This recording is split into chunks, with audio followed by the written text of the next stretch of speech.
사도행전 같이 보겠습니다. 10장 9절부터 14절까지 같이 보겠습니다. 사도행전 10장 9절부터 16절까지 같이 보겠습니다.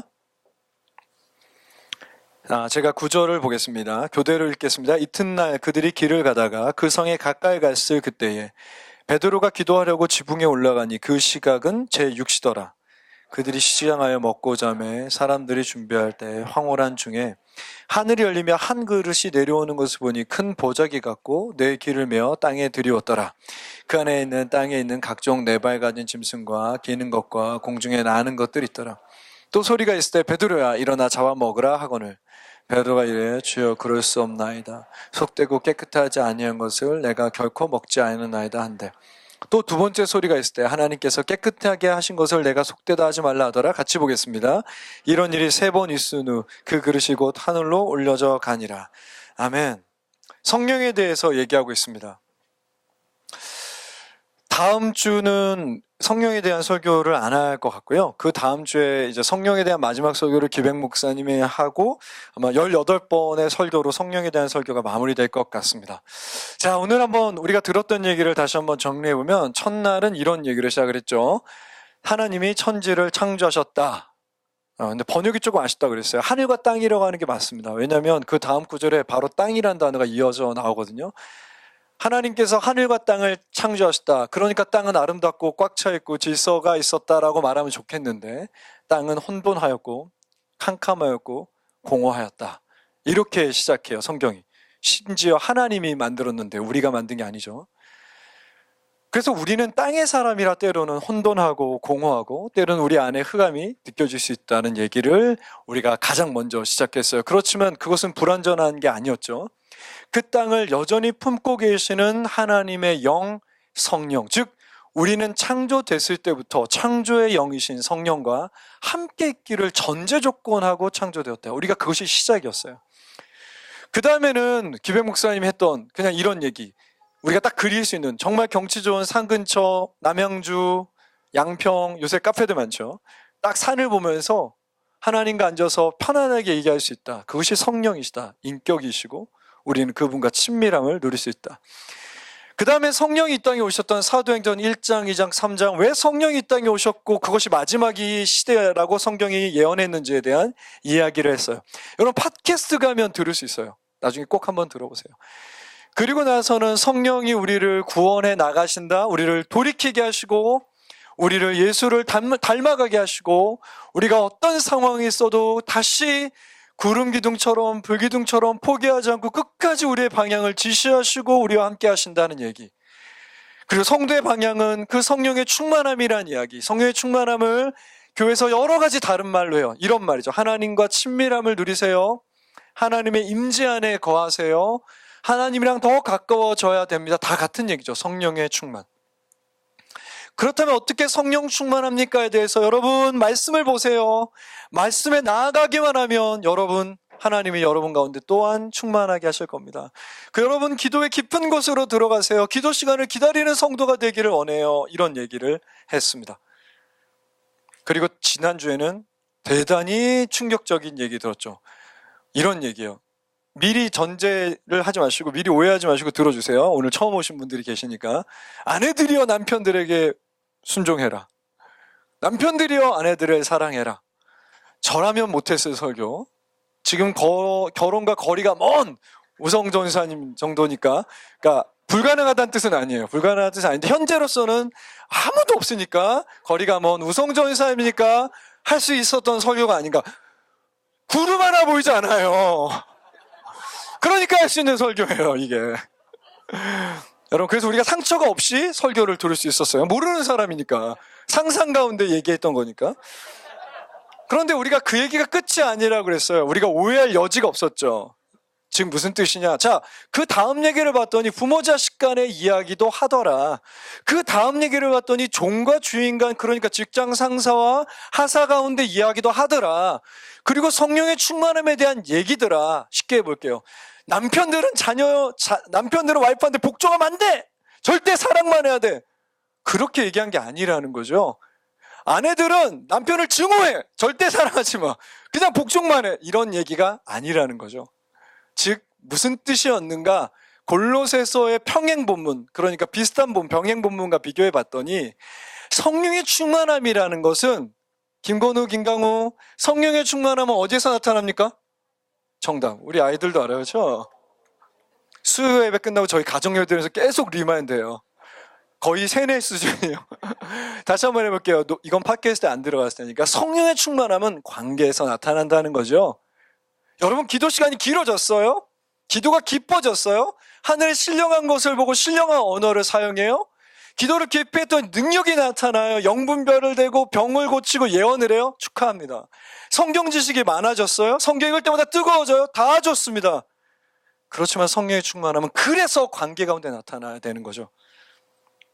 가장 중요한 게 뭘까요? 관계 가운데.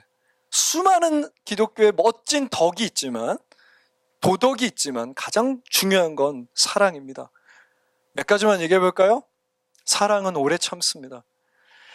사랑은 시기하지 않습니다. 저랑 거리가 먼 얘기들이에요. 사랑은 무례하지 않죠. 사랑은 온유합니다. 예수님에 대한 이야기죠.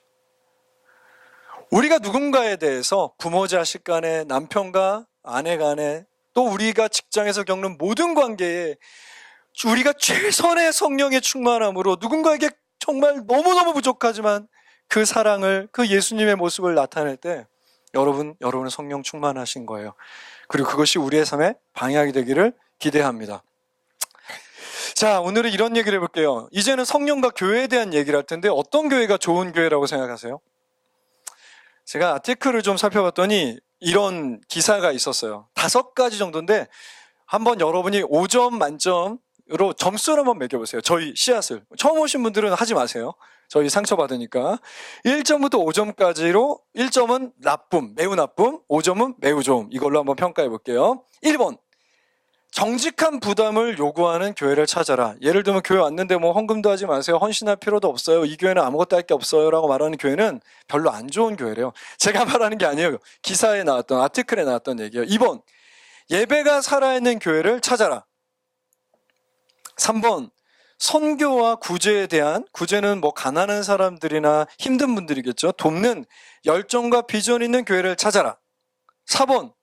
교회 교육에 관심을 가지고 투자하는 교회를 찾아라. 5번. 성도의 교제가 아름다운 화평한 교회를 찾아라. 이건 목사들 포함해서예요. 그러니까 목사에게 저 만나고 싶은데요. 근데 저는 바빠서 안 됩니다. 그건 아닌 거래요. 자, 1점부터 5점까지 해서 25점 만점, 빵점이 최하 점수겠죠. 몇 점? 5점이 최하겠네요. 몇 점이세요? 말하지 마세요. 혼자가 안 지켜요. 알았죠? 자, 어떤 교회가 좋은 교회일까요? 저는 이 교회가 좋은 교회라고 생각해요. 그런데 처음으로 돌아가 봅시다. 진짜 좋은 교회라면 아마 우리는 사도행전에서 답을 찾을 수 있을 거예요. 왜냐하면 사도행전은 교회가 시작하고 교회가 성장하는 이야기를 가지고 있거든요. 자, 제가 미리 광고를 드리면 기백 목사님은 마지막 2주 뒤 설교 가운데 우리 교회에게 반드시 나타나야 되는, 그리고 우리가 기대하는, 그리고 조금씩 이 교회에서 나타나고 있는 성령이 교회를 변화시키는 어떤 모습에 대해서 설교하실 거예요. 이 교회는 그렇게 되어 가고 있고요. 그렇게 될 수 있습니다. 그런데 문제가 하나 있어요. 교회가 점점 그렇게 될 때, 그러니까 성경의 사도행전의 교회랑 비슷하면 비슷할수록 생기는 문제가 하나 있어요. 지금 이 교회는 3년 반밖에 안 됐습니다. 그러니까 지금 현재로서는 이 문제는 우리의 고민이 아니에요. 그런데 저는 고민하고 있고, 우성조 원사님은 고민하고 있어야 되고, 우성조 원사의 다음 사역자들이 되면 될수록 더 많이 고민해야 될 성령의 충만한, 성령의 이끌림을 받는 교회의 모습이 있어요. 오늘 그것에 대해서 잠시 나눠보겠습니다. 자, 사도행전에서 가장 중요한 얘기는 사도행전 1장 8절이라 그래요. 자, 우리 같이 암송 한번 해볼게요. 처음 오신 분들에게 깜짝 놀래켜 주자고요. 성령이 너에게 임하시면 이거예요. 깜짝 놀랄 거예요. 다른 쪽으로 놀라면 안 되는데. 하지 말까요? 어쨌든 한번 따라할 수 있으면 따라해봐요. 자, 오직 성령, 시작. 오직 성령이 너에게 임하시면 너희가 권능을 받고 예루살렘과 온 유대와 사마리아 땅까지 이르러 내 증인이 되리라. 이것이 신학자들이 가장 중요한 얘기래요. 예수님이 마지막 하셨던 얘기예요. 그리고 이 순서대로 교회가 점점 확장해가는 얘기가 사도행전의 전부예요, 사실은. 자, 맨 처음에 오순절에 성령이 임했고, 무슨 말인지 몰라도 돼요. 어쨌든 교회가 시작된 어떤 날이 있어요. 그게 예루살렘이라는 종교, 정치, 경제의 중심지에서 시작됐어요. 그리고 순식간에 온 유대, 그러니까 유대라는 나라의 수도가 예루살렘이라고 생각하면 돼요. 온 유대에 퍼졌어요. 자, 어떻게 사마리아에 가게 됩니까? 사마리아는 얼마 전에 설교했던 것처럼 원수예요. 같은 말을 쓰고 같은 문화지만. 우리랑 북한이랑 좀 비슷해요. 어떻게 사마리아 갔습니까? 예루살렘에 대규모 박해가 일어나요. 교회를 해해요. 교회 사람들이 죽어요. 첫 번째 증인이었던 스데반이라는 사람이 죽어요. 그래서 대규모 박해가 일어나서 성령께서 사마리아를 보게 해요. 이해되죠? 자, 그러면 다시 한번 생각해 봐요. 예루살렘과 온 유대와 사마리아, 그 다음에 땅끝이 남았죠. 그래서 8장에 9장에 땅끝을 위해 하나님이 대단히 멋진 사람 명을 부릅니다. 기독교 역사상 가장 위대한 사상가입니다. 그가 바로 바울이에요. 9장 15절을 같이 읽습니다. 하나님이 바울을 평가하시는 얘기예요. 같이 보겠습니다. 시작. 주께서 이르시되 가라, 이 사람은 내 이름을 이방인과 임금들과 이스라엘 자손들에게 전하기 위해 특별히 택한 나의 그릇이다. 이게 바울에 대한 하나님의 평가예요. 바울은 어떤 사람입니까? 이방인, 통치자들, 왕들, 황제 심지어를 위해 택한 나의 사람이다. 그의 문화를 보면요, 그가 태어난 도시, 그의 지금까지 배경, 그의 지금까지 공부한 것들, 나중에 보시면 알겠지만 그가 말했던 아주 공용어였던 그리스어의 유창한 그리스어, 그릭, 헬라어, 그는 이 일을 위해 준비된 사람이 맞아요. 자, 그럼 이제 다 준비가 됐죠. 교회는 땅끝으로 나아가야 돼요. 땅끝을 위해 하나님은 바울을 불렀어요. 자, 그런데 작은 문제가 생긴 거예요. 오늘 우리가 읽었던 부분을 볼게요. 9절을 보면 이튿날, 어떤 날, 다음 날이겠죠? 그들이 길을 가다가 돼 있어요. 이 10장 9절은요, 마치 영화처럼 돼 있어요. 무슨 뜻이냐면, 어떤 한 가지 장면과 어떤 한 가지 장면을 이렇게 교차 편집해서 보여줘요. 그러니까 어떤 상황이 두 가지가 동시에 일어나요. 자, 여기서 말하는 그들이 누군지 보려면 1절을 봐야 돼요. 하나하나 천천히 살펴보겠습니다. 10장 1절입니다. 가이사라의 동네 이름이에요.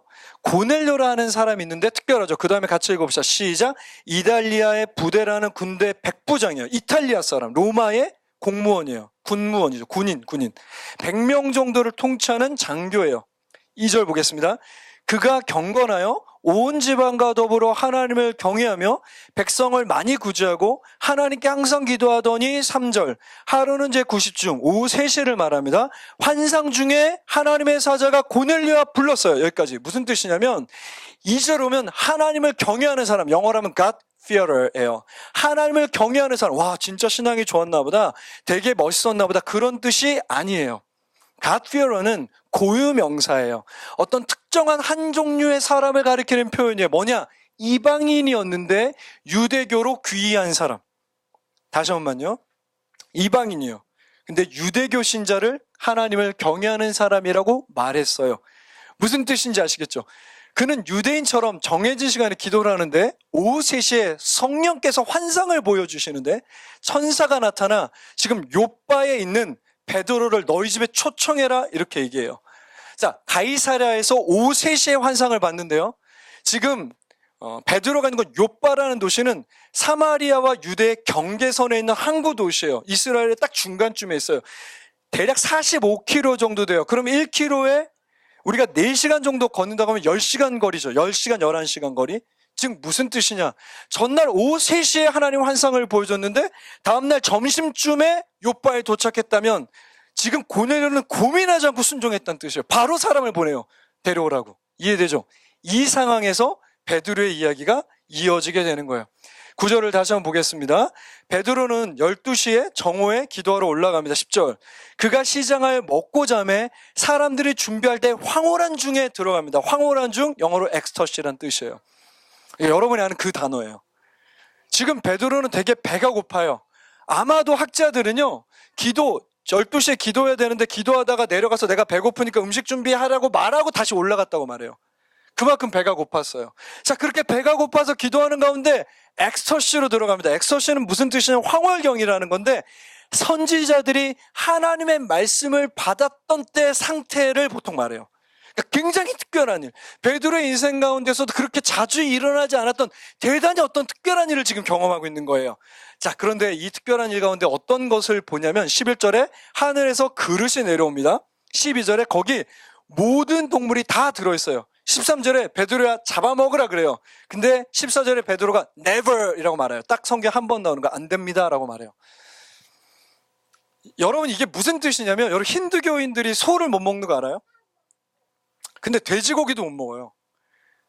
그 종교적 이유죠. 제가 한번 인도에 놀러 갔는데 택시를 탔는데 거기는 이제 약간 뭐라고 해야 되나? 트럭 같은 택시라고 해야 되나? 여러 사람이 타요. 근데 인도의 대학생들 좀 교복을 입어요. 흰색 교복을. 그래서 제가 지나가면서 농담을 했어요. 너 세상에서 제일 맛있는 게 뭔 줄 알아? 그래서 뭐야? 그래서 돼지고기야. 그랬더니 막 놀래더라고요. 근데 내가 또 말했죠. 더 맛있는 건 소고기야. 그래서 저를 정말 많이 놀란 표정으로 쳐다봤어요. 뭐 이런 인간이 있나 이런.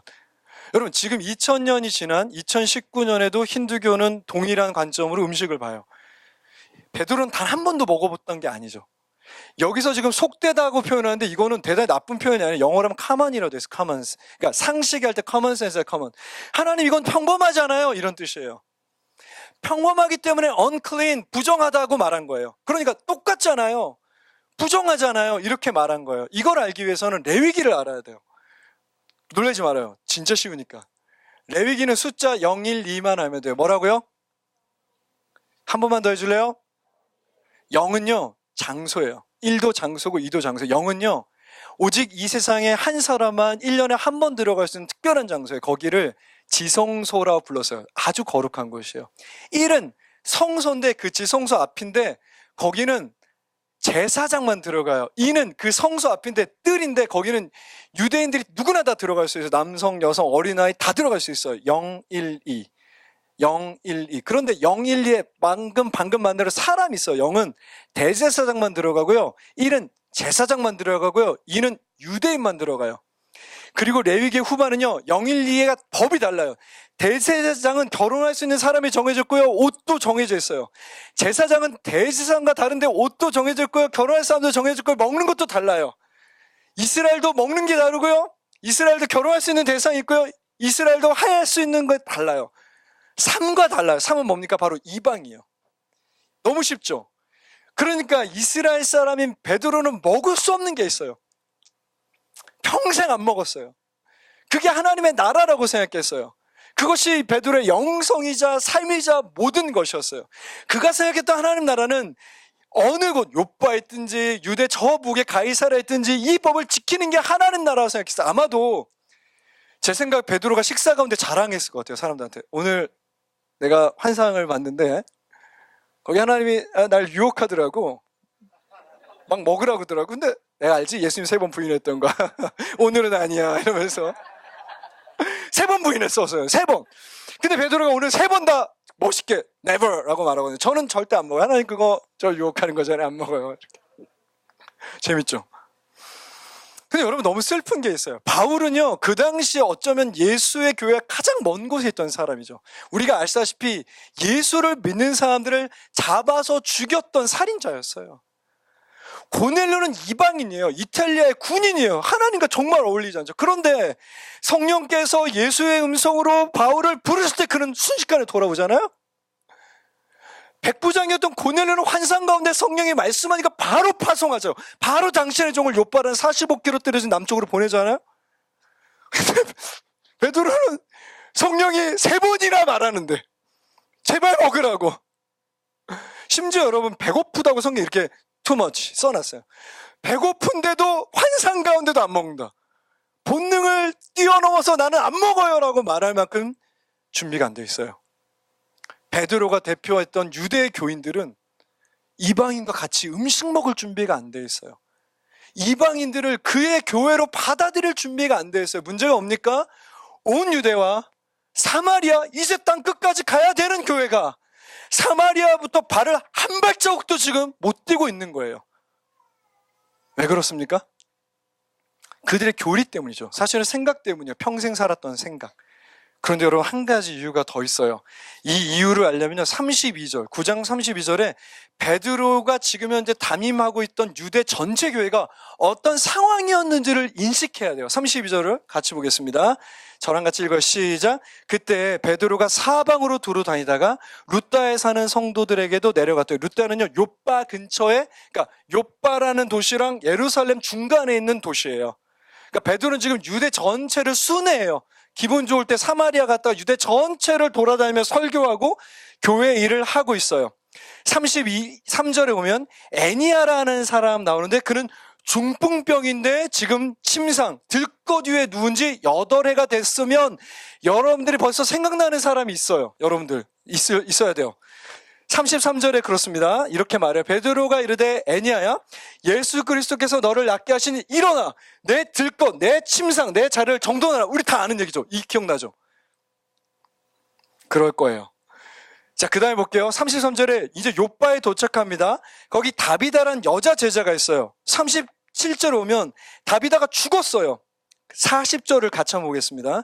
시작. 베드로가 사람을 다 내보내고 무릎을 꿇고 기도하고 돌이켜 시체를 향하여 이르되 다비다 일어나라 하니 그가 눈을 떠 베드로를 보고 일어나 앉았다. 자, 다 나가세요. 다 나가요. 그리고 일어나라는데 원래는 달리다굼이요. 달리다굼. 이거 어디서 나왔던 거죠? 마가복음 5장 41절에 예수가 했던 행동, 야이로의 딸 12세, 그러니까 12살 된 어린아이를 살렸던 거랑 똑같아요. 즉 무슨 얘기를 하는 거야? 베드로는 기적의 사람이에요. 베드로가 손대면 모든 게 다 해결돼요. 그 얘기를 하고 있지만 중요한 얘기는 뭡니까? 예수께서 사라진 교회지만 예수의 일을 그의 수제자였던 베드로가 지금 이어서 유대 교회 전체가 하고 있습니다 라고 말하고 있는 거죠. 이해되십니까? 그래서 31절에 미리 결론을 말했어요. 누가가? 31절을 같이 볼게요. 시작. 그리하여 온 유대와 사마리아 교회가 평안하여 든든히 서갔다라고 말해요. 무슨 뜻입니까? 여기서 말하는 평안이 바로 샬롬이에요. 자, 무슨 뜻이냐면 지금 현재 요빠에서 금식해서 그가 고넬료를 만나기 전까지 유대 교회, 사마리아를 포함한 모든 교회가 아무런 문제가 없었다는 거예요. 매끄럽게 진행됐어요. 우당탕탕하지 않아요. 지금 교회는 어떤 문제도 없어요. 자, 왜 지금 사마리아에서 한 발짝도 못 나갑니까? 교리 때문이죠. 또 한 가지, 교회가 전혀 문제가 없어요. 너무 평안해. 숫자 늘어나고 예수의 기적이 나타나고. 이해됩니까? 근데 성령이 포기를 안 하세요. 10장 19절을 보겠습니다. 베드로가 그 환상에 대해 생각할 때 뭐지? 내가 3번이나 부인한 게 맞았나? 그럴 때 성령이 그에게 말씀하실 때 두 사람이 찾아오니까 제발 가야 돼 라고 얘기하세요. 44절을 보겠습니다. 베드로가 결국 고넬료의 집에 가서 설교를 해요. 그런데 되게 특이해요. 잘 보세요. 베드로가 이 말을 할 때 성령이 말씀 듣는 모든 사람에게 내려요. 즉 무슨 뜻이냐? 설교가 끝나고 우리처럼 기도할 때 성령 임한 게 아니라 베드로 아직 설교 안 끝났어요. 베드로가 설교하는 중간에 성령이 임하여 버렸어요. 누가 봐도 성령이 임했어요. 결국 47절, 48절, 제가 47절 볼 테니까 여러분 48절 보세요. 이에 베드로가 이르되 이 사람들이 우리같이 성령을 받았으니 누가 능히 물로 세례 베품을 금하려 하고. 48절 같이 읽어봅시다. 시작. 이름으로 세례를 베풀라 하니라. 그들이 베드로에게 며칠 더 머물길 청하였다. 무슨 뜻입니까? 안 돼요. 전 절대 안 먹을 거예요. 여러분 이런 거 경험해 본 적 있어요? 저는 거의 정말 일주일에 한 2-3번 경험해요. 우리 아이들 중에 한 명 있어요. 여자아이예요. 제가 그 프라이버시가 있기 때문에 이름은 밝히지 않겠어요. 근데 그 아이는요, 새로운 음식을 주면 막 먹질 않아요. 막 내가 사정을 해야 돼. 이거 진짜 맛있는 거야. 아빠가 진짜 너 이거 주려고 얼마나 멀리 가서 맛집 가서 이거 사온 줄 알아. 근데도 안 먹어요. 근데 또 남자아이 한 명 있어요. 근데 걔는 그냥 먹어요. 정말 잘 먹어요. 리나가 근데 입에 넣고 맛있으면은, 말해버렸네? 미안해, 리나야. 어쨌든. 우리 딸이 아니라 한 명 있는 걔가 입에 넣고 가끔씩 어떤 표정을 지을 때가 있어요. 뭐냐면 이게 막 진짜 싫다고 죽어도 안 먹겠다 그랬는데 입에 넣었는데 이게 맛있을 때. 이거를 아빠한테 어떻게 표현해야 될까? 그래서 되게 민망해, 서로. 너 말하고 싶지만 이런 날이 있어요, 이런 날이. 무슨 말이냐면, 먹어! 거기 있는 모든 거 너 한 번도 안 먹어봤어. 하만, unclean. 속되고 부정해서 한 번도 안 먹어봤지만 먹으란 말이야. 그런데 안 먹어요, 사실 베드로 아직도. 언제 먹습니까? 설교하는데 성령이 임해요. 베드로가 뜻했던 게 아니에요. 성령이 임하니까 어쩔 수 없지 않아요. 예수의 이름으로 세례 줍시다. 여기서 먹게 되죠. 먹어보니까 맛있죠. 식사를 같이 하고요. 성경 보면 너무 충격적인 며칠을 함께 있었다. 그들은 이방인의 집에 들어가 본 적이 없습니다. 들어가면 안 돼요. 음식 같이 먹을 수도 없죠. 음식을 먹는다는 친구나 가족이란 뜻이에요. 그런데 들어갔고요. 베드로는 마침내 그들을 교회의 일원으로 받아들여요. 그래서 이제 드디어 교회가 땅끝으로 나아갈 수 있게 되는 거예요. 근데 여러분 놀라운 게 뭔지 알아요? 너무 충격적인 게 뭔지 알아요? 이사야서 2장 2절을 제가 대표적으로 하나만 딱 읽어드릴게요. 이사야서 2장 2절입니다. 오래된 예언이고요. 진짜 유명한 예언이에요. 우리가 노래를 불러요. 말이래 여호와 전에 산이 모든 산꼭대기에 굳게 설 것이요 모든 작은 산 위에 뛰어나리니 만방이 그리로 모여들 것이란 예언이 구약에 너무 많아요. 지금 무슨 뜻이냐? 이방인들은 버려라. 이방인들은 예배 안 할 거야. 이방인들은 하나님 앞에 돌아오지 않아. 이 얘기가 아니라 언젠가는 이방인들이 돌아온다. 언젠가는 모든 땅이 여호와의 산에 온다라는 예언이 너무 많아요. 베드로 이거 다 알아요. 그런데도 사마리아에서 한 걸음도 못 나갔었다는 거예요. 더 충격적인 건 뭐예요? 우리 아까 전 암송했는데 다시 한번 해봐요. 오직 시작. 오직 성령이 너에게 임하시면 너희가 권능을 받아 예루살렘과 온 유대와 사마리아 땅끝까지 가서 내 증인이 되라고 예수님이 사도행전에 마지막으로 하셨던 얘기, 유언 같은 얘기인데도 땅끝으로 나아가려면 당연히 이방인을 향해 나아가야 되는데도 불구하고 사마리아에 있었던 교회가 이날 전까지 한 발자국도 못 나갔다는 거예요. 되게 충격적이죠. 근데 어떻게 나아가게 됩니까? 예루살렘에 설교를 시작하게 된 것도 성령입니다. 그들이 원수라고 개처럼 생각했던 사마리아도 성령께서 거기에 가라고 하셨어요. 바울을 부른 것도 성령이에요. 고넬료를 부른 것도 성령이에요. 베드로가 부정했지만 끝없이 완성 가운데 먹으러 갔었던 것도 성령이에요. 다시 설득한 것도 성령이에요. 설교할 때 성령이 임하여서 모든 것을 먹게 한 것도 성령이에요. 성령 6번. 성령이 교회의 방향을 바꿔요. 성령이 교회를 이끌어요. 성령의 교회의 머리가 돼요. 자, 좋은 교회는 어떤 교회입니까? 다음 세대에 관심이 많고요. 예배가 좋고요. 선교와 구제에 힘을 쓰고요. 저 다 맞다고 생각해요. 그런데 제 양심을 걸고 사도행전에 나타난 좋은 교회는요, 성령이 이끄시는 교회예요. 자, 그렇다면 성령이 이끄시는 교회는 어떤 교회일까요? 물론 저는 너무 부족하지만 리더십, 저랑 디렉터, 리더들 만나 막 사랑이 느껴져요. 그러면 성령이 이끄는 교회죠. 예배 가운데 막 성령이 충만하면 성령이 이끄는 교회겠죠.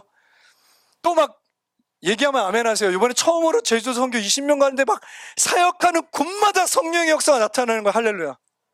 처음이니까. 만약에 이번에 못하면 단번에 안 가니까. 성령이 잘해야 돼요. 성령께서 잘해주셔야 돼요. 가서 막 성황교회인데 더럽게 싸우고 막 그러면 안 되잖아요. 김치 140인분 해야 된다는데.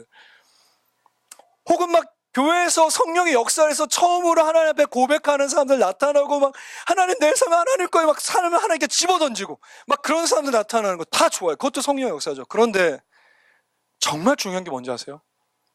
성령이 이끈다면 어떤 일이 일어나야 되는지 알아요? 자, 그래서 고넬료의 집에 잠깐 머물다가 예루살렘에 도착한 베드로의 얘기를 봅시다. 마지막입니다. 11장 1절부터 3절을 볼게요. 제가 1절 봅니다.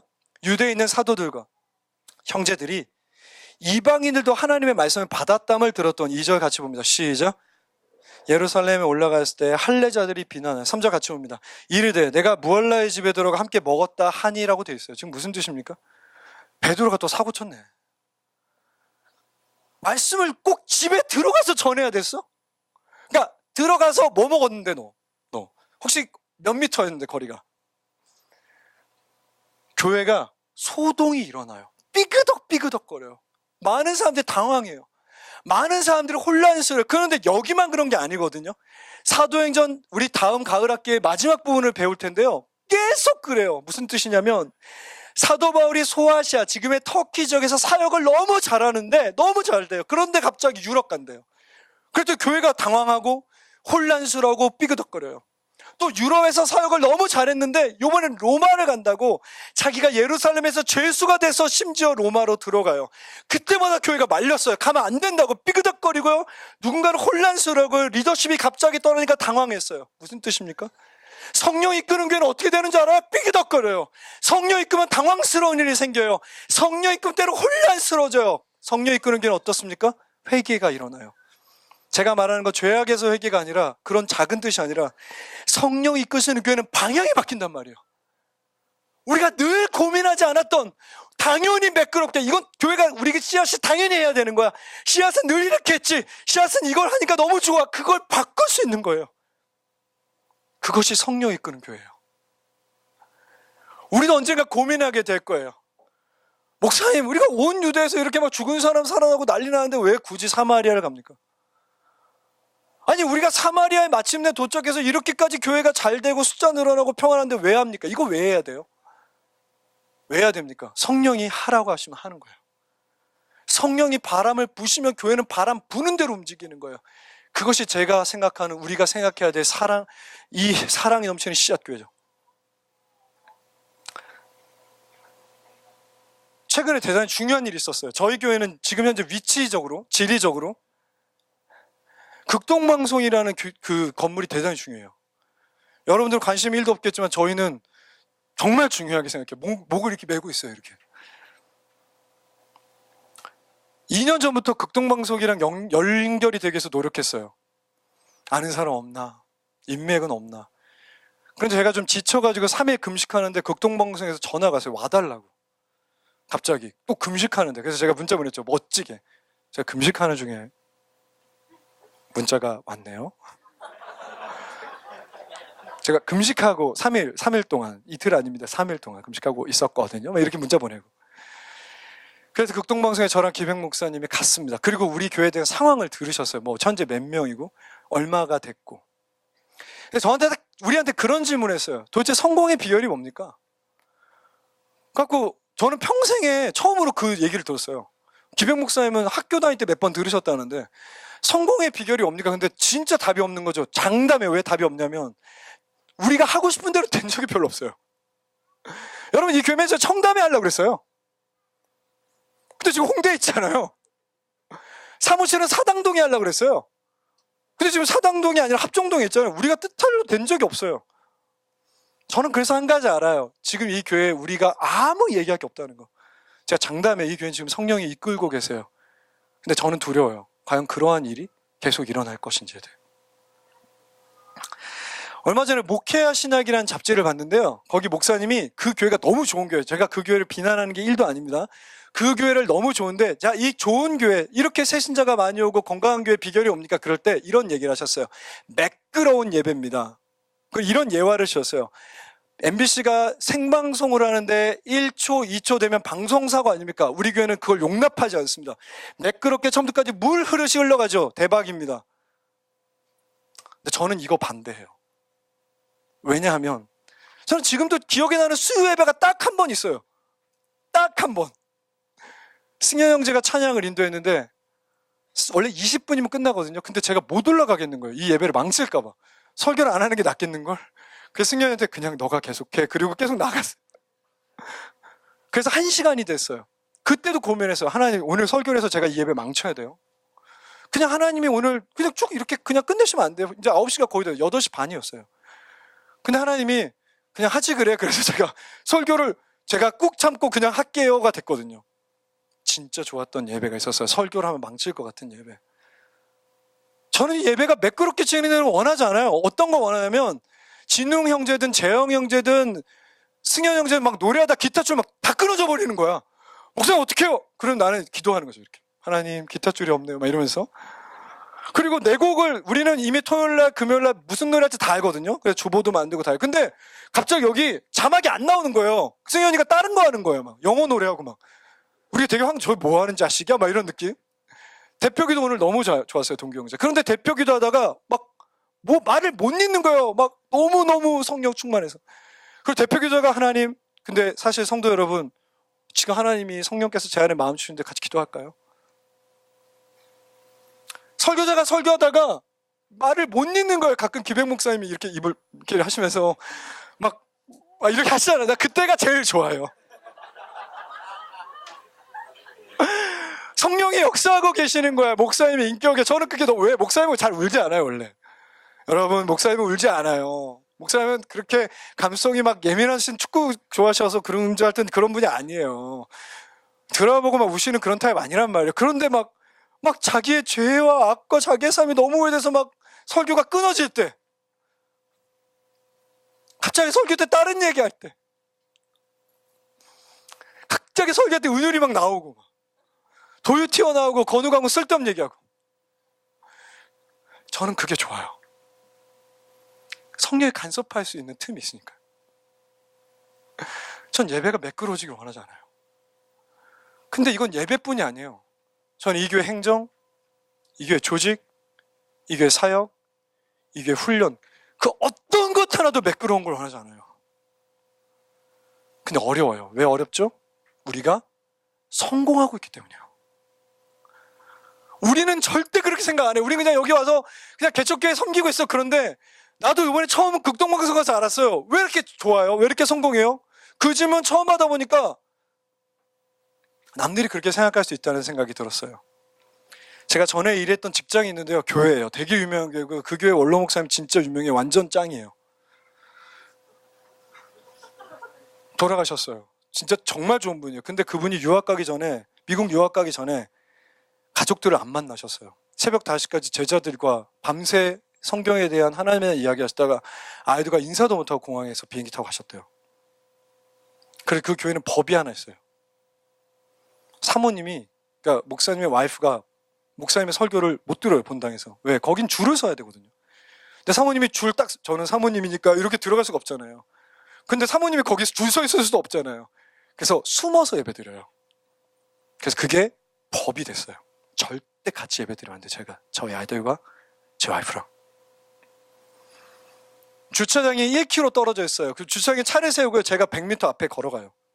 모른 척해요. 아는 척하면 안 돼요. 법이에요. 가끔 에스컬레이터에서 애를 만나면 이렇게 지나가야 돼요. 강우야 이러면서. 아는 척하면 안 돼요. 제가 안 하면 안 돼요. 한 번 안 왔다가 불려갔어요. 개념 없냐고. 사역을 왜 이따위로 하냐고. 교회가 너무 성공한 교회예요. 진짜 매끄러워요. 아무 문제가 없어요. 그래서 이상한 생각 하나가 있어요. 가족을 모른 척해야 사역이 잘 된다. 아무도 의심하지 않아요. 너무 매끄럽게, 너무 잘 조직된, 제도화된 교회니까. 제가 그 교회를 모욕하는 게 아니라 우리도 그렇게 되어가고 있다는 거예요. 어쩌면 지금 우리가 하고 있는 어떤 게 1년이 지나고 2년이 지나고 3년 지나면 그래, 그건 그냥 제도야. 그건 우리에게 관습이야. 그건 우리가 공통적으로 가지고 있는 생각이야. 바꿀 수 없어. 우리는 하나도 바뀌지 않을 거라고 말할 수 있잖아요. 오늘 이 교회처럼 심지어 구약에 수많은 예언이 있고, 심지어 그들이 사랑했던 스승이 죽기 전에, 아니 그들이 왔을 때 올라가시기 전에 너희는 땅 끝으로 가라고 했는데 사마리아에서 한 발자국도 못 가잖아요. 성령이 3번이나 먹으라고 하는데 먹지 않잖아요. 어떻게 해야 성령이 이끄는 교회가 될까요? 성령께서 여러분의 생각을 나눠주실 것 같습니다. 누구에게 나눠주실까요? 목사들일까요? 디렉터들인가요? 리더인가요? 제자훈련 받고 있는 사람인가요? 아니요, 우리 모두요. 그런데 오늘 본문의 공통점이죠. 고넬료, 베드로. 공통점 뭡니까? 기도하고 있을 때 나눠주셨던 거예요. 적어도 여러분이 하나님께 집중하고 있을 때 한 걸음만 더 나갑시다. 씨앗교회라는 이제 3년밖에 안 돼. 이 말도 안 되는 힘없고 약해서 지금 어떤 것도 아직 제도화되지 않은, 매끄럽지 않고 우둥퉁퉁 삐딱삐딱 혼란스럽고 당황스럽게 하는 이 교회 위해서 잠깐이라도 기도할 때 하나님의 생각을 주실 수 있겠죠. 여기 누구라도 그럼 말해주세요. 디렉터든 저든 리더든 누구한테나 말을 하세요. 교회가 이 방향으로 가면 좋겠다고. 교회에 이런 방향 전환이 필요하다고. 성령이 우리 가운데 이런 마음을 주셨다고. 공동회의가 9월에 있습니다. 손 드세요. 건의할 거 있습니다. 근데 솔직히 이런 건 중요한 게 아니에요. 중요한 게 뭔지 아세요? 우리가 회개할 마음의 준비를 언제나 영원토록 하고 있는 거예요. 우리가 틀릴 수 있다. 아니, 틀릴 수 있다가 아니라 성령이 불면 그 부는 방향대로 움직인다.